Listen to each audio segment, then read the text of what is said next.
लिख रहा हूं मैं अंजाम जिसका कल आगाज आएगा। मेरे लहू का कतरा कतरा इन कलाम लाएगा। मैं रहूं या ना रहूं मेरा वादा है तुमसे, मेरे जाने के बाद इस वतन पे मरने वालों का सैलाब आएगा।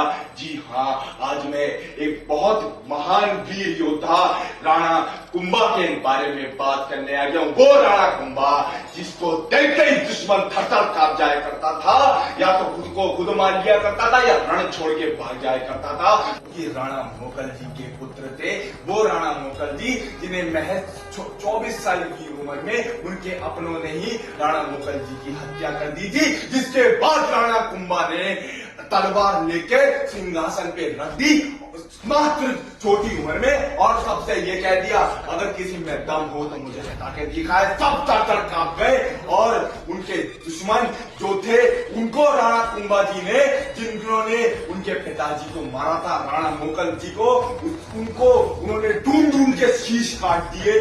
और जो उनके सेनापतियों ने ये कहा कि आप इनके बच्चों को भी मार दो। जो उनके बच्चे थे वे महमूद खिलजी के पास गए, जो कि मालवा का राजा था, और उसके पास भाग के हमारे राणा कुंभा जी ने एक चिट्ठी लिखी वहां के राजा को, और ये लिखा कि हमारे मेवाड़ की हमारी मेवाड़ की आंतरिक स्थिति में आप मत उलझिए, हम अपना आंतरिक घरेलू मामला अपने आप सॉल्व करेंगे।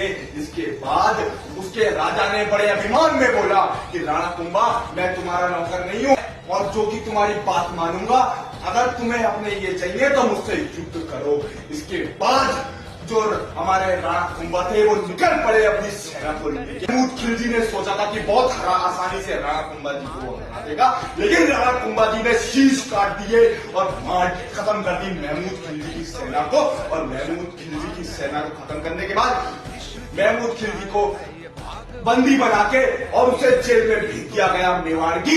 उसके बाद दुश्मन के बेटे थे राणा कुंभा के, उसको उन्होंने वो पैरों में पड़ गए राणा कुंभा जी के कि हमें माफ कर दो। तो राणा कुंभा जी इतने दिल के बड़े थे कि उन्होंने माफ कर दिया, क्योंकि वो उनके राणा कुंभा जी के पिताजी को जिन्होंने मारा था उसके बच्चे थे, और उसको माफ कर दिया। और इसके बाद जो महमूद खिलजी था उसे जेल में बंद रखा और उसे 3 महीने तक उससे कर्ज लिया और उसे छोड़ दिया गया।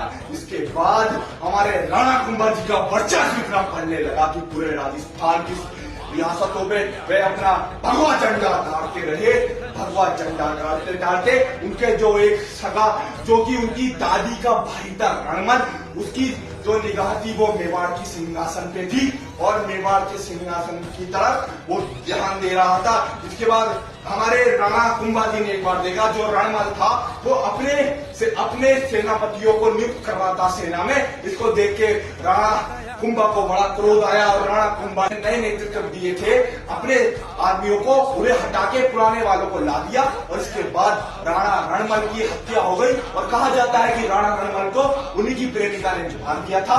और इसके बाद राणा रणमल के बच्चे भागने लगे मारवाड़ की तरफ, और मारवाड़ की तरफ भागते भागते तीरों से हमारे राणा कुंभा ने उन पर वार करा, उन्हें बख्शा नहीं। इसके बाद उन्होंने मारवाड़ पे भी भगवा झंडा गाड़ने के बाद जो उनकी दादी थी राणा कुंभा की, उन्होंने दोनों के बीच फैसला करवाया। इसके बाद जो पूरे राजस्थान में गूंज उठने लगी राणा कुंभा जी की, पूरे भारत वर्ष में गूंज उठने लगी राणा कुंभा जी की। इसके बाद महमूद खिलजी ने, जो कि उसने एक पत्र लिखा सुल्तान कुतुब शाह को, जो कि गुजरात का सुल्तान था, कि ये राणा कुंभा हमारे लिए सरदर्दी बनता जा रहा है, ये हमारी रियासतों को फैल देगा और हमारे आतंक को खत्म कर देगा। इसके बाद दोनों ने मिलकर और 4 राज्यों के राजाओं ने मिलकर राणा कुंभा पे अटैक करने का प्रयास करा, और इसके बाद हुआ महायुद्ध। उस महायुद्ध में राणा कुंभा ने ऐसे शीश काटे जैसे भोलेनाथ ने काटे हो राक्षसों के शीश। और इसी के बाद राणा कुंभा ने महमूद खिलजी को और सुल्तान कुतुब शाह को हरा दिया, और उनकी सारी उनका जो सारा सल्तनत थी उस पर कब्जा कर लिया और भगवा झंडा लगा दिया। और हम आपको मैं बता दूं, जो राणा कुंभा थे उसके बाद सदी के सबसे बड़े योद्धा घोषित कर दिए गए। और हमारे राणा कुंभा जी युद्ध भी लड़ते थे तो वह बहुत संस्कार के कार्य भी करते थे। उन्होंने कई हिंदू मंदिर बनवाए, कई जैन मंदिर बनवाए, और तो और उन्होंने बहुत ज्यादा किले भी बड़े बड़े बनाए, जिसमें कुंभलगढ़ का किला इतना, उसकी कुंभलगढ़ के किले की दीवार इतनी मजबूत है कि जैसी सेकंड नंबर पे, पहले नंबर पे तो चाइना है, the great wall of China, उसके बाद सेकंड नंबर पे कुंभलगढ़ की दीवार, इतनी मजबूत दीवारें बनाई, और कई शिवालयों का उन्होंने स्थापना करी। और वो भगवान महादेव के बहुत बड़े भक्त थे, क्योंकि महादेव का भक्ति इतना खतरनाक हो सकता है जो रण में तांडव मचा दे। जय भगवान।